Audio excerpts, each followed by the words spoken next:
Cam छो public. तो आज हमारे पास जो क्वेश्चन है वो क्वेश्चन है प्रोबेबिलिटी के चैप्टर में से।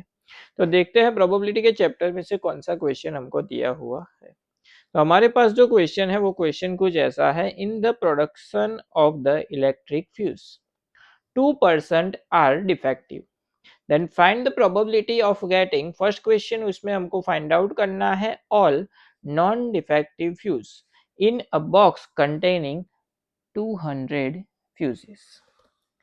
एंड सेकेंड क्वेश्चन है 3 डिफेक्टिव फ्यूजेस आर देयर। अभी यहाँ पे ये जो क्वेश्चन है उसके लिए हमको e⁻⁻⁴ की वैल्यू गिवन है 0.0183। यहाँ पे ये वाला जो क्वेश्चन है वो हम binomial distribution and Poisson distribution दोनों में से किसी भी वन मेथड से सिंप्लीफाई कर सकते हैं। लेकिन जब बायनोमियल से इसको सिंप्लीफाई करने जाओगे तो वो जो प्रोसेस है वो थोड़ा सा लेंदी हो जाएगा। किस तरीके से मैं आपको बताता हूँ। सबसे पहले तो पॉइजन डिस्ट्रीब्यूशन से इसको हम सिंप्लीफाई करते हैं। सो यहाँ पे पॉइजन डिस्ट्रीब्यूशन की जो सबसे पहले फॉर्मूला है वो आपको पता होनी चाहिए। वो फॉर्मूला है probability of x is equal to k, that is equal to e⁻⁻ into lambda raise to k, division में आएगा के फैक्टोरियल। ये उसकी फॉर्मूला है। यहाँ पे सबसे पहले फर्स्ट क्वेश्चन के लिए हमको क्या दिया गया है कि all non defective fuses are there in a 200 fuses. तो यहाँ पे सबसे पहले तो के जो है वो क्या होगा।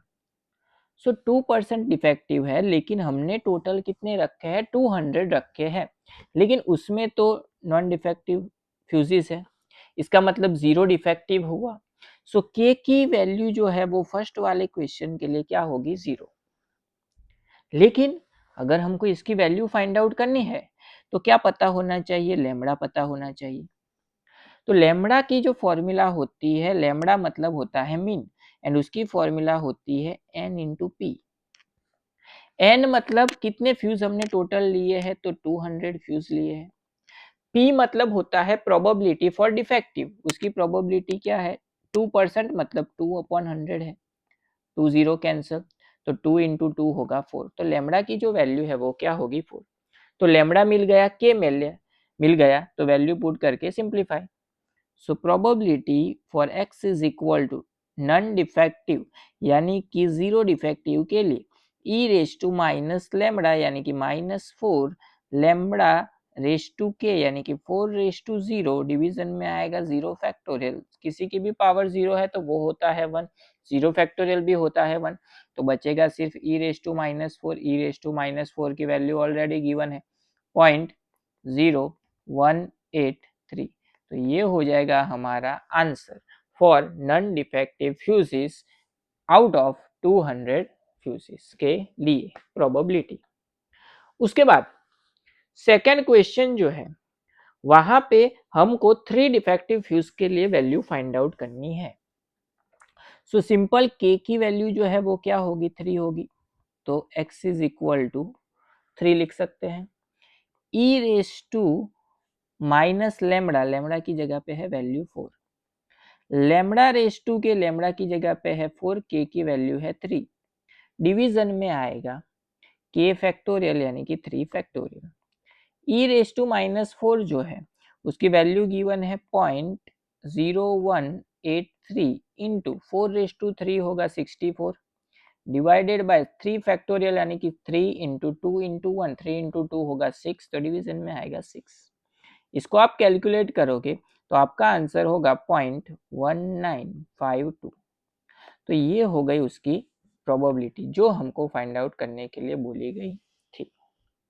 अभी यही क्वेश्चन अगर आप बायनोमियल डिस्ट्रीब्यूशन से सिंप्लीफाई करो तो वो प्रोसेस थोड़ा सा लेंदी है। क्यों, तो देखते हैं। सबसे पहले तो बायनोमियल की formula probability of x is equal to के NCR p⁻k, सॉरी कि यहाँ पे NCK p⁻k इंटू q⁻n-k, ये फॉर्मूला है। यहाँ पे P जो है वो क्या होगा डिफेक्टिव, तो 2/100 होगा एंड Q होगा 1 माइनस P यानी कि 98/100 एंड N जो है टोटल कितने फ्यूज लिए हैं 200। सो 200 में से हमको सिलेक्ट करने हैं 0 डिफेक्टिव मतलब 0 के लिए। P जो है वो होगा 2/100 रेज टू 0, लेकिन यहाँ पे आएगा 98/100, उसका 200 माइनस 0 तो होगा 200। तो 98 की 200 पावर अगर हम निकालने जाए तो वो हमको बहुत लेंदी पड़ेगा, तो उसकी वजह से हम यहाँ पे पॉइजन डिस्ट्रीब्यूशन जो है उसको सिंप्लीफाई करने के लिए यूज कर सकते हैं, वो हमारे लिए आसान होगा।